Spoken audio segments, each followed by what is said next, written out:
This meeting has been posted in accordance to Nevada open meeting law. All members are present except for member Bonner, and they're in the chambers. Thank you. Please rise and join me in the Pledge of Allegiance. Pledge allegiance to the flag of the United States of America and to the republic for which it stands, one nation, under God, indivisible, with liberty and justice for all.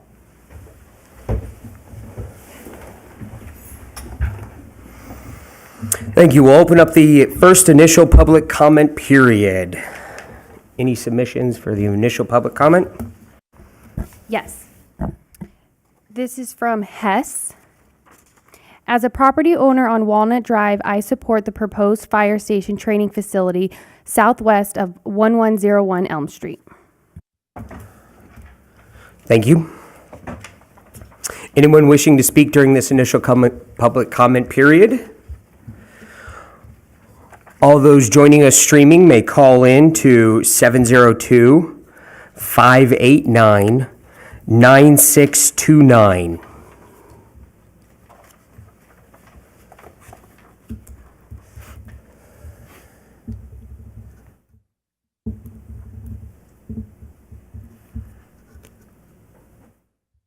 Hearing and seeing none, we'll go ahead and close this initial public comment period. Moving on to agenda item number 1 for possible action, approval of the minutes of the June 21st, 2023 regular meeting. Got a motion I'll second. and a second. All those in favor? Aye. All opposed? Motion carries. Moving on to item number 2 for possible action, City of Boulder City Fire Station Training Facility southwest of 1101 Elm Street. Thank you, Mr. Chairman. This is a request for a master plan map amendment and a zoning map amendment. The city intends to build a fire station training facility near the existing fire station on Elm Street, and both the master plan and zoning map designations for this particular tract of land need to be amended as noted per information in the staff report, including the exhibit maps, which I know can also be put up if necessary. According to Josh Barone, our Boulder City Fire Captain, the training facility is planned to include one permanent metal 2-story building, which will be used as a burning tower for live burns. And it will also be used for other drills such as rope rescue, search and rescue, hose pulls, etc. Those live burns where smoke would be visible will occur, I was told, 3 to 5 times a year at most. The facility will also include outdoor training props such as a fake car, helicopter, and propane tank. Natural gas underground plumbing will allow for putting out practice fires on these structures. There will also be fake electrical poles where they can practice removing victims of fake electrocution, mock ventilation props for practice cutting holes, and a flat paved area for extrication training. The complex will be secured, but the amount of fencing versus walls has not been determined yet. The only structures likely to be visible above the walls or fencing are the 2-story building and the fake electrical poles. Not all training activities will occur every day, but the training facility is expected to be in use for most days, other than the live burns noted previously. Now, my summary of this request satisfies the NRS requirement for a neighborhood meeting relative to a master plan amendment. As the city is the applicant in this case, we are permitted to hold a neighborhood meeting in conjunction with this public hearing. So there are 2 actions for this request before the Planning Commission. The first is for you to make a recommendation to the City Council on the master plan map amendment. And as noted in the information, this map amendment is to change the category from mixed-use commercial office to public and quasi-public. The packet contains 3 versions of the resolution for the master plan, and that is just simply based on NRS requirements depending on how many people vote in favor or opposed to the request. If 2/3 of the commission, at least 5 of you, votes in favor, that is considered formal adoption by the Planning Commission. However, adoption by the city council is also required. Should there be only 4 votes in favor of the master plan amendment, then the second resolution would be used. It's considered by the city attorney to technically be no recommendation because NRS has a provision for a supermajority by the planning commission. And then finally, if the planning commission actually wished to recommend denial, there's a third alternate resolution for that as well. The commission doesn't need to worry about that. If somebody chooses, if there's a motion made to approve, we will just count the votes and we will make sure the correct resolution gets signed. After that, then the commission would need to also consider the resolution for the rezoning, and that would change the property designation from C2 General Commercial to GM Government Municipal. And there's just one single resolution that would be approved if the commission is in favor of that request. So on page 20 of your packet, the draft motions are there for either option approval or recommending denial for both master plan and the rezoning. And with that, we do have staff from the fire department in the audience in case you've got questions for them. Excellent. Thank you, Susan. I know we're going to have some questions around the dais here. Lou, you want to kick us off? No? Fantastic. Anyone else got any questions regarding the fire station? I do. Go ahead, Steve. Is there a consideration given to the Elks Club and the overnight stay they have? Are we going to keep the buildings to the back of it, or are we going to do a privacy wall? Was there any kind of plans? Yeah, so the plan is to put, obviously we'll rely on engineering downstairs to pick. Hey, the Chief, best- can I just get you to state your name for Yeah, the Rick Ray, record? the fire chief. Okay. So the plan would be to put that on the southwest corner of that building, kind of diagonally behind it.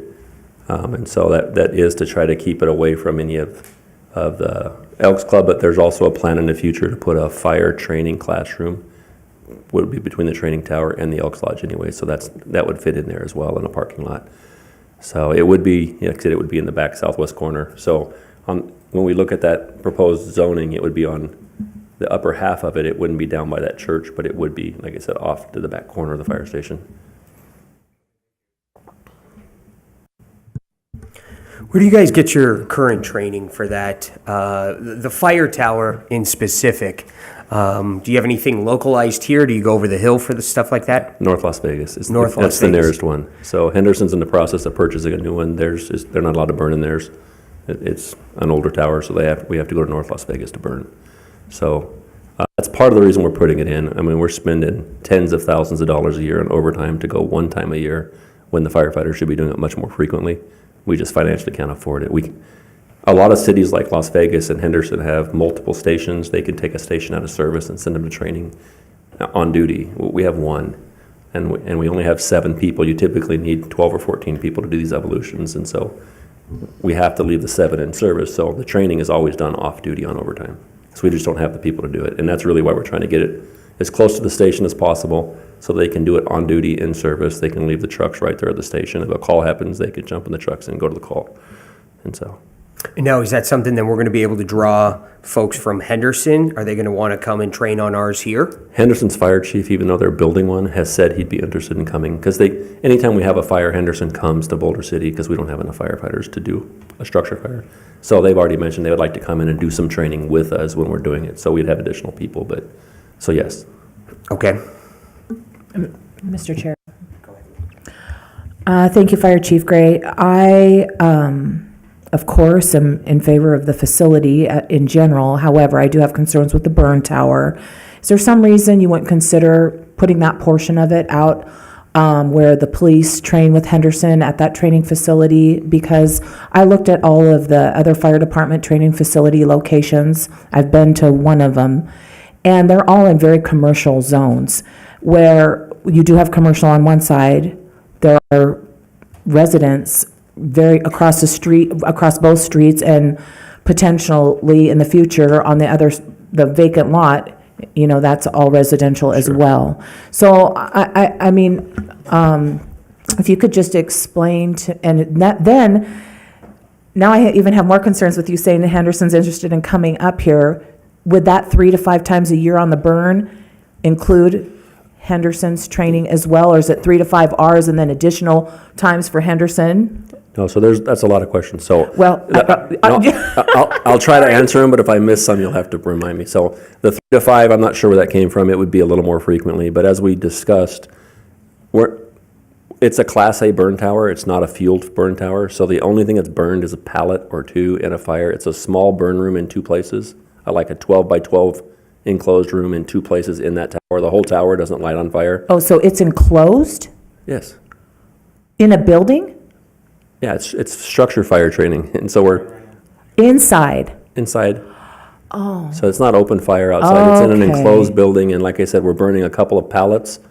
And Why so, didn't you just tell me that in the hall? well, you didn't ask. I assumed. So it's for structure fire. So it is enclosed. It's in a building.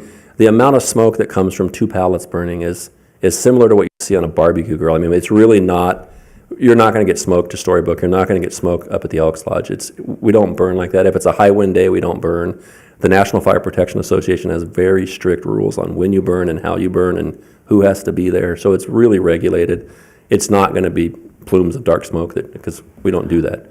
So it really isn't. I mean, I live not far from Storybook. I wouldn't want smoke blown across my house. Thank you. And so I wouldn't put a tower where it's going to blow smoke across someone's house. I mean, again, and like I said, we're burning a pallet or 2. That's all it is. It's just designed to make that small room that they go in hot enough to feel like they're in a house fire, and they spray a little water on it and come back out. It doesn't simulate a true house fire. In some communities, they do acquired structures. They get houses that are getting torn down and they burn them in between houses. We would never do something like that. And that's not what we're trying to do. We're just trying to, we have to, by the training standards, have to expose them to a fire like that once a year in a trained setting. And so that's why we would like to do it more frequently, because we don't have as many house fires, so they need more training. In Henderson, or like where I came from before, we had 100 or 150 fires a year, so you're always in a house fire. You don't need the training. But when you have 5 or 6 or 10 a year, you get out of the habit and you need that practice more frequently. And so that's why we want to have it out here.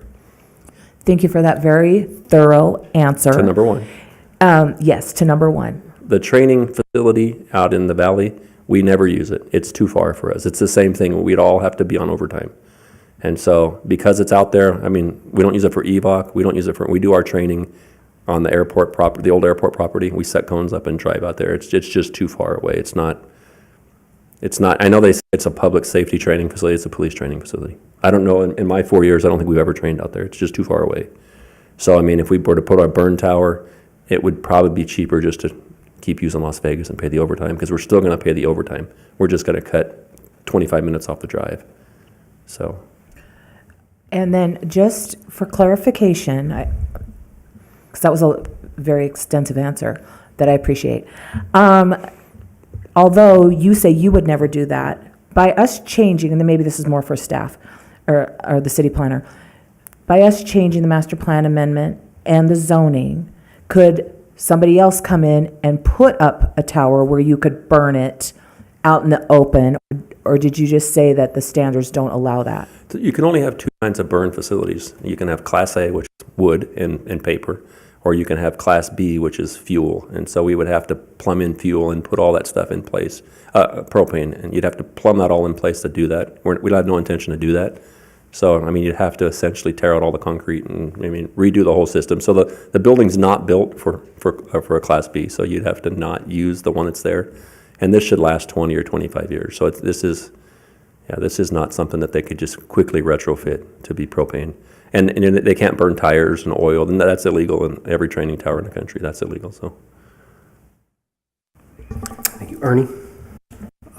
Yeah, a little bit about training, if you could explain. When you do the training, is it like just, do you send several of your officers at a time, a group of them, or is it only individual? So they would all be on our on-duty crew, which is 7 plus our chiefs.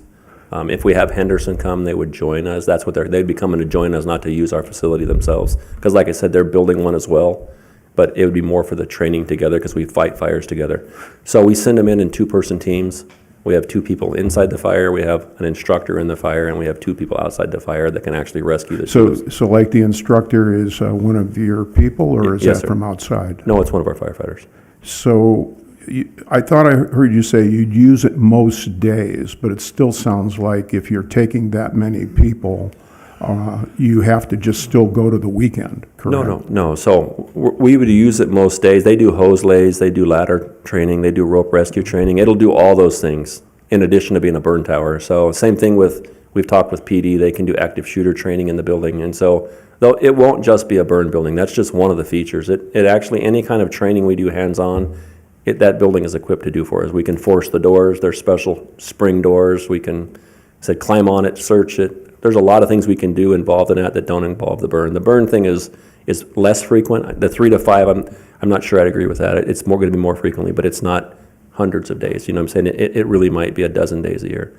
I just hate to say it's 3 to 5, and down the road someone says, hey, that's day number 6, and so I honestly, but it really isn't that. It's an all-purpose training. We want to get a solar panel put out there. We want to have one of the big transformers that are broken and put it out there so our guys can see how to mess with it and not mess with it. One of the helicopter companies has offered to help pay for a small helicopter prop so that they actually light it on fire and they can practice how to approach it and stuff. And so that's really what it's for. So your point is it is used in other uses than just the burn tower, and you could use it more days of the week than just the weekend. Oh, absolutely. My expectation is Okay. they're using it 5 or 6 days a week. I expect them to be in it all the time. And so is it sort of like you have some of your crew, like a couple people that are off, and that's when they would train during a day? No, it'd primarily be all the on-duty people. They just leave the fire trucks right there in the station. If they get a call, they jump on the fire trucks and go.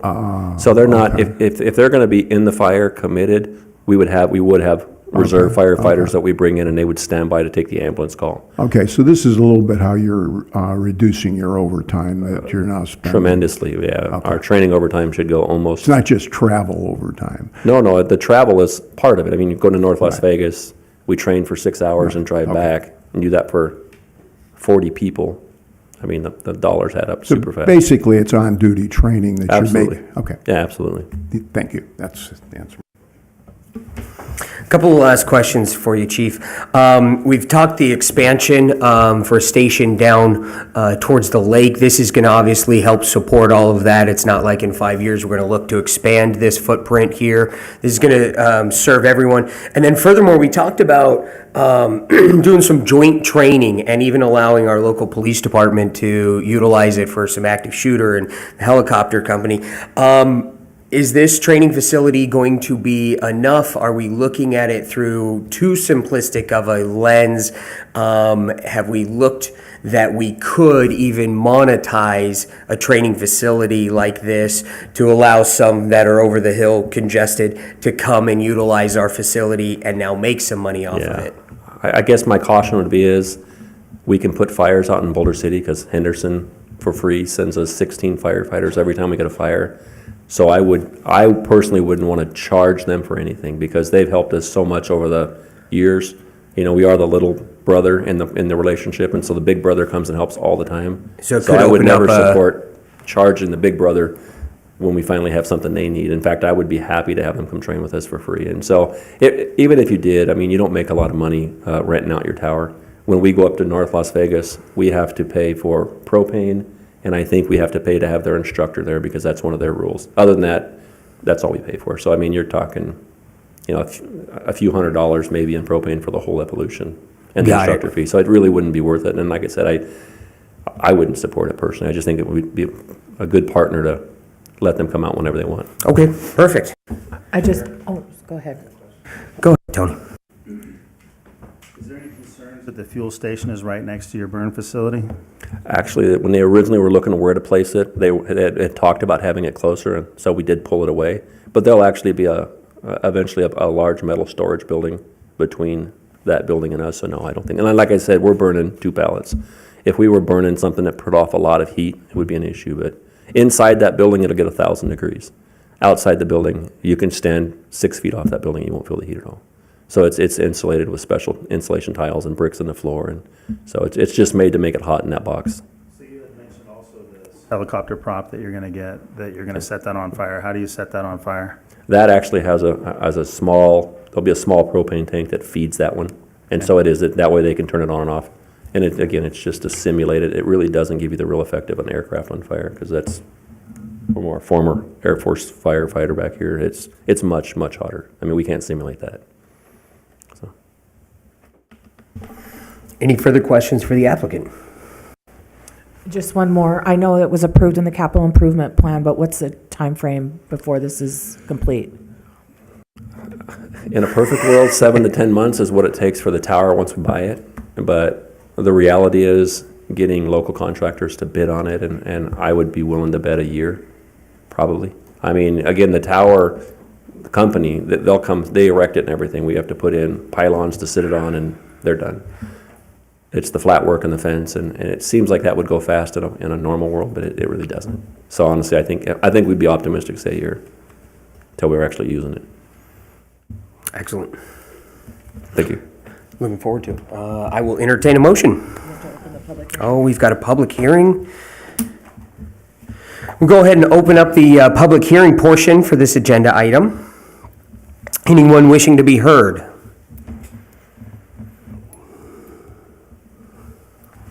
Okay, did we have any written comments outside what was introduced in the beginning? Nope. Okay, and then finally, we will open up the public comment portion. Anyone wishing to call in can call 702-589-9629.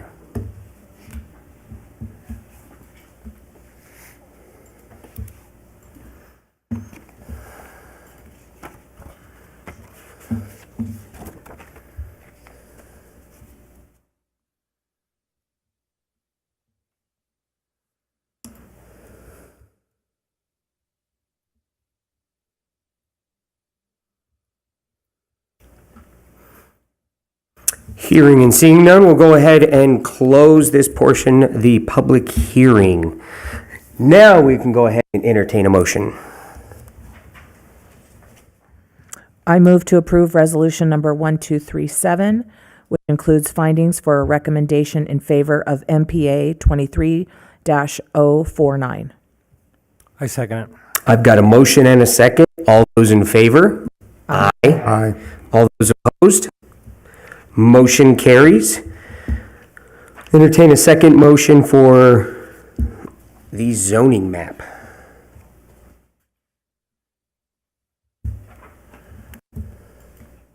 I'll move to approve resolution number 1238, which includes findings for a recommendation in favor of AM 23-368.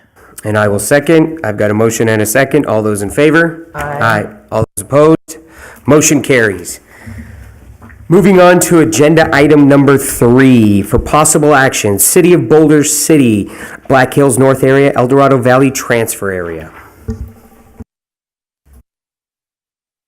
Thank you, Mr. Chairman. I know we've got a different video staff tonight, but if the map could be put up on the screen, that would be helpful. And I'll get started, that's okay. This area is referred to as our Black Hills North area, and it's approximately 1,532 acres. And it's in a part of the city that you'll never see because it's in this odd little finger of land that extends behind mountains. It's literally just this little stem of city land that until recently was sort of almost like an island, but we have since annexed the land in between the major part of the El Dorado Valley and this land. Relative to this request and relative to pending lease actions in the El Dorado Valley, it's necessary to update the master plan and zoning maps to reflect certain energy uses that were previously entered onto the land management process list for this purpose. In this case, like other requests that we've had, the master plan category will change from open lands to what we call manufacturing/energy, and the zoning map would change from government open space to ER energy resource. The maps encompass that land area for what we're referring to as the Black Hills North Renewable Energy Project site. And current plans are to obtain an appraisal this fall so that the property can be advertised for lease purposes. And as I mentioned before, the summary of this request constitutes the neighborhood meeting required by NRS. There's more information in the report regarding this, referencing that actually to the north and west, the lands are outside the city limits, and then we've recently annexed land to the east. But as I mentioned, it's pretty much all mountains to the east, so this will be a pretty hidden area. There are no neighborhoods anywhere in this area. The surrounding uses are for solar development or vacant land, and land to the west is part of the Sloan Canyon National Conservation Area. And there's also an existing BLM transmission corridor over the west part of this subject land as well. And we have Brock Armentrout with our real estate division here to answer any questions you may have about this particular solar area development. But like the request beforehand, for the master plan, we've got 3 alternate resolutions depending on how the vote goes, and then after that, a resolution for the rezoning. And with that, we're happy to answer your questions. Thank you, Susan. Who would like to kick us off? Steve, go ahead. Sorry, Chairman. In this chunk of land here, have we given any egress or easements for recreational vehicles? Is there trails there now that are used by the public that we would be shutting off?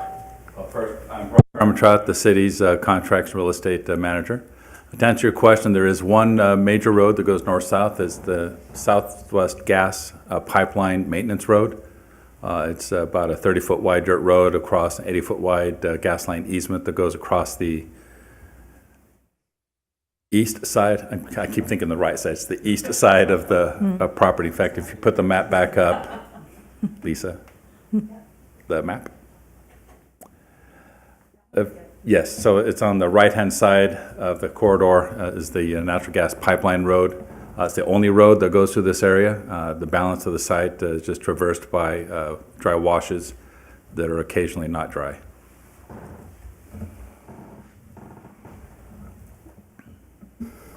Anyone else? Just for confirmation, Brock, these are tentative leases that are either waiting to be exercised or they're ready to go forward with. Actually, this is virgin land that we haven't advertised as of yet. That's why we're going through this process so that we can have it properly appraised, to establish a minimum lease value, and then put it out to bid. The intent is to put it out for renewable energy, such as solar, with an energy storage component, such as batteries. They will have other challenges that they'll have to resolve to develop the site, such as fire protection. But other than that, it does meet the minimum requirements for a good solar field. The peaks there on the west, or the ridge line is about 3 miles away. And so shadowing for solar development on this site has been studied extensively. It's not an issue, except maybe for 2 weeks in December, when solar demand is not what you would call high. How's the wind through there? You would think it would be ideal. It's not. It's not consistent. Like, for example, right now, if to go up there, it'd be pretty windy. If you're up there earlier this morning, it would not have been. The wind up there is generated by the heating and cooling of the valley floor or through a frontal passage. Otherwise, it's as still as can be. The best barometer to see how windy it is in Dutchman's Pass or this area is to see what the flagpole is doing there at College. If the flag is moving, then it's windy in Dutchman's Pass. If the flag's not moving, it's not. Trick of the trade. So do we have any current interest right now then? I get calls every day. Oh, fantastic. Excellent. Those are the couple of questions I had. Ernie, you got something? Yeah, just make sure I understand your answer, to Mr. Rudd.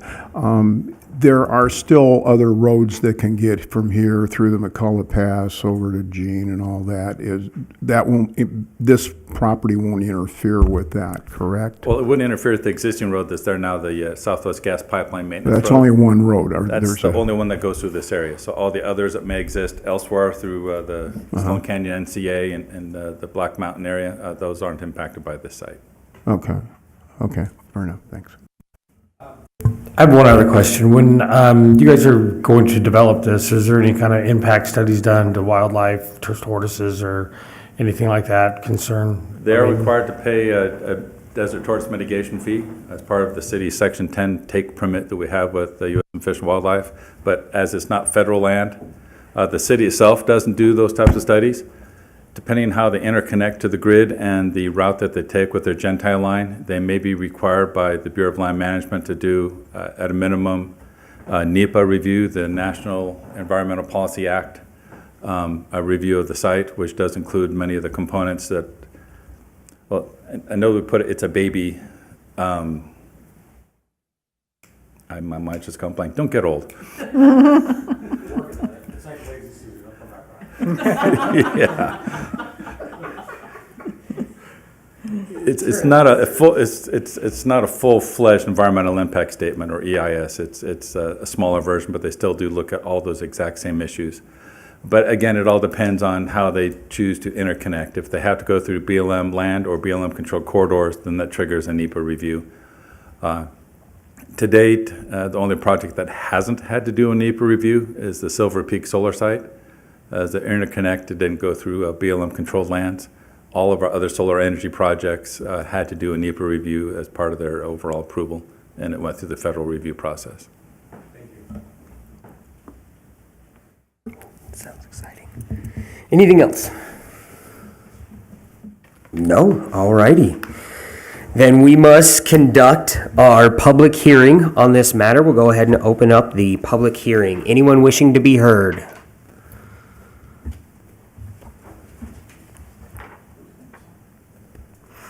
Hearing and seeing none. Do we have anything written outside of what was introduced? All right. And then anyone wishing to be heard streaming outside there can call in to 702-589-9629.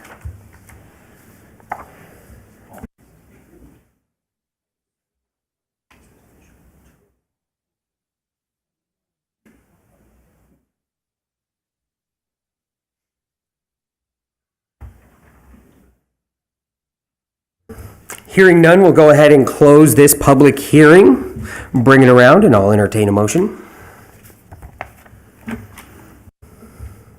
I will move to approve resolution number 1239, which includes findings for a recommendation in favor of MPA 23050. I've got a motion and a second. All those in favor? Aye. Aye. All those opposed? Opposed. Motion carries. Was that one for Steve? I will entertain a motion for the rezoning map. I will move to approve Resolution 1240, which includes findings for a recommendation in favor of AM-23-369. And I will second. I've got a motion and a second. All those in favor? Aye. All those opposed? Aye. Oppose.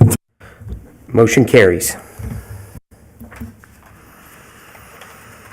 Item number 4 for possible action, AM 23367, resolution number 1241, City of Boulder City.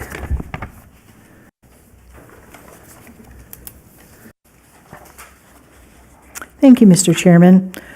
The Boulder City zoning ordinance has a parking standard for restaurants, bars, and similar uses based on the number of customer seats, which is not the typical method for calculating required parking for these types of uses.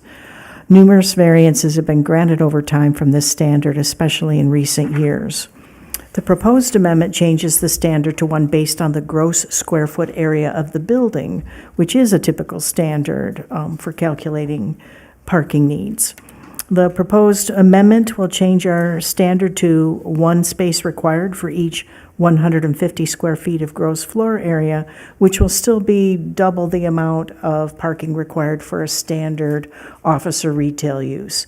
And that is common in comparison to looking at the standards over the hill, which do vary wildly, but none of them are based on seating, and all of them do require more parking for restaurant and related type uses than opposed to standard office and retail. So there's a bunch of background information in the report and attached to it. We did a fair amount of research on this. And I just have to mention, the new standard will not eliminate all parking variance requests for these types of uses, especially for the older areas along Nevada Way that are outside our downtown business district. The downtown business district doesn't have any parking issues per code because of all of the public parking lots in the area. They are not required to provide parking on site. However, where most of the recent variances have been on the older stretch of Nevada Way, just past downtown, all the way up to Buchanan, where those properties were developed mostly in the 50s and 60s, back before everybody had 3 cars to a home. And so those sites have limited parking. So if we see more restaurants in that area, yes, you may see, there may still be a need for a parking variance, but at least the amount of variance will be far more reasonable based on a more rational code as opposed to based on the seating standard that we have now, which greatly inflates the amount of parking that would supposedly be necessary for that use. So the backup also includes information as to how that would compare to existing restaurants in Boulder City, both which ones have received variances and which ones did not need variances.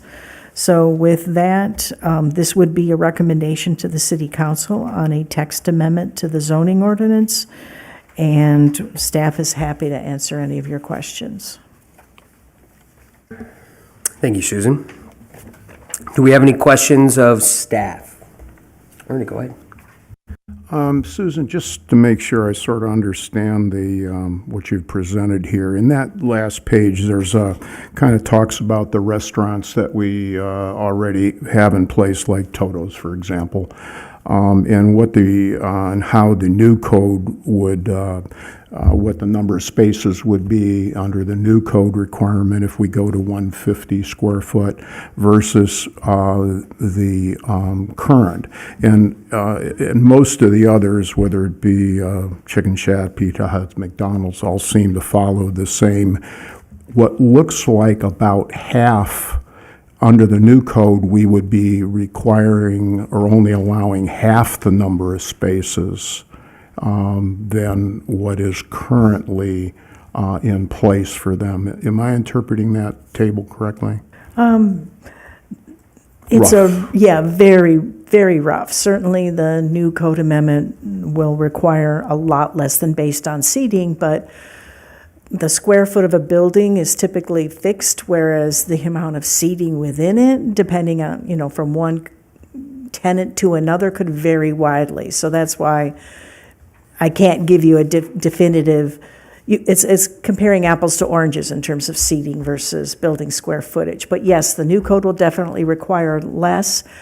And in terms of, if there's a question as, will that be enough? I guess the main issue is, when you're not in the downtown area where you've got public parking lots, and yes, there's a high concentration of restaurants downtown, so you may have to park a little further, and walk to your destination. But outside the downtown area, where facilities have to provide parking on site, other than a couple of recent examples on the old part of Nevada Way that had only 5 to 10 parking spaces on their site existing, when you look at all the other facilities in town, we don't see any problems with parking. There's, again, depending on the shopping center and other tenants in it, those are hard to compare because there are other tenants. And that's why I didn't go into that detail in this analysis for the shopping centers. But for all the standalone sites, you can easily see that there's excess parking based on the code that we have now. Now, Just staying with thank you on that. Staying with that 150-foot requirement, I noticed under it has to do with, some of that square footage, of course, would be relative to the business. Let's say in a restaurant, it's the kitchen, bars, whatever. It wouldn't be actual occupied by the customers. And does that, and maybe the way I'm trying to figure it out, does that 150 square foot, let's say, take into what probably was about a 2/3 number of a building? So in other words, if you look at a building square footage, is there an assumption of about 2/3 of that would be for customers?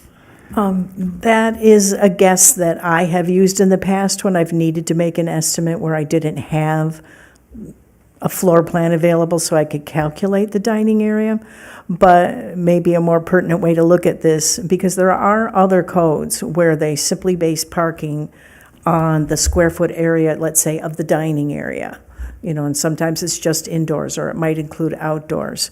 But many other codes, probably a majority, still consider the total gross square footage, because within your kitchen area, of course, you've got all your employees, and Yes. they may go back and forth, but those kitchen and other service areas still generate the need for parking for those employees that aren't affected by the dining area. So using it over a gross square footage area of the building is still a perfectly legitimate way to So I guess look where at I was this. going, that seemed like a reasonable assumption, and I'm just wondering if the code itself shouldn't consider that in it.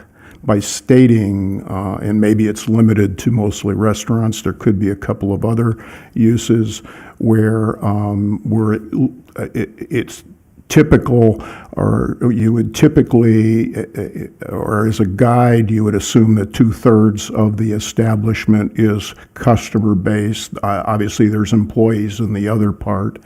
I'm just trying to figure out if that would help in some cases better define the parking spaces.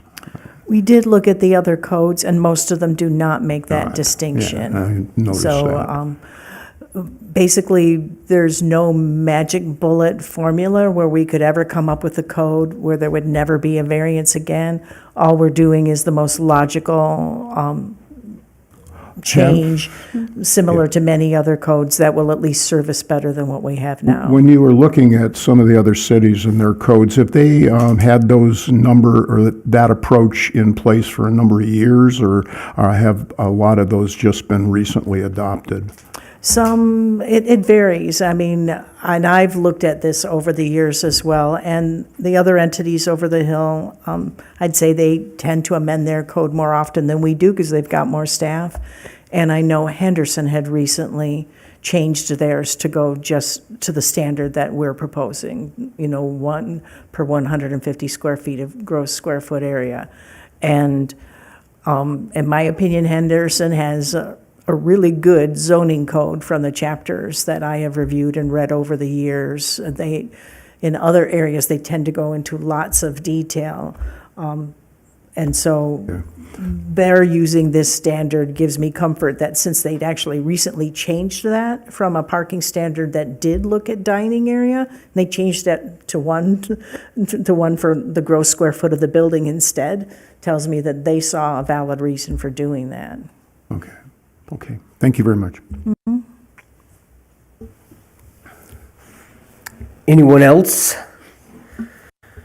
I don't have any questions, but I just think this is a great change that is going to be helpful to our business owners, and it will be helpful to staff. And as always, I appreciate all of the backup material on this item. It's extensive, thorough, and so well put together. So thank you, Susan.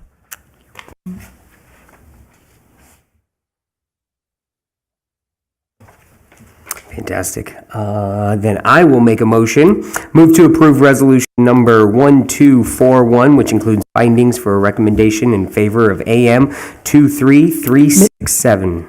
Mr. Chairman, Is this the right one? need to have a public hearing. I thought we did have our public hearing.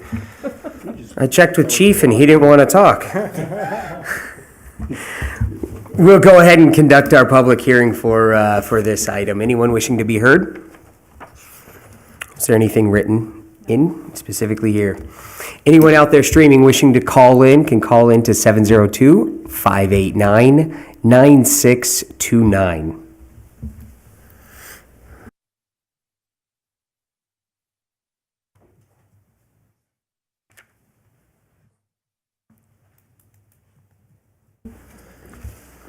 Hearing and seeing none, we'll go ahead and close this portion of the public hearing. Now I will entertain a motion.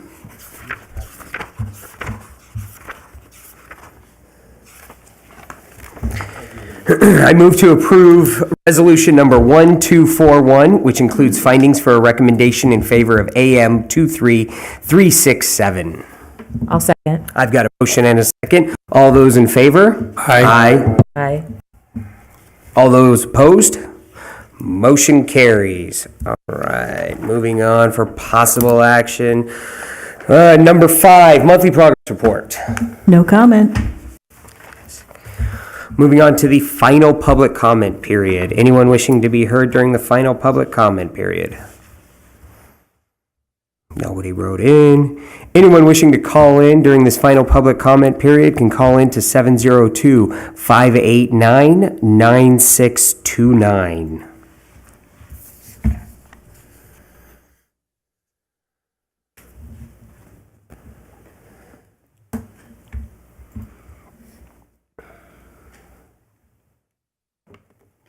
Hearing and seeing none, we'll go ahead and close this final public comment period, and we'll adjourn the meeting.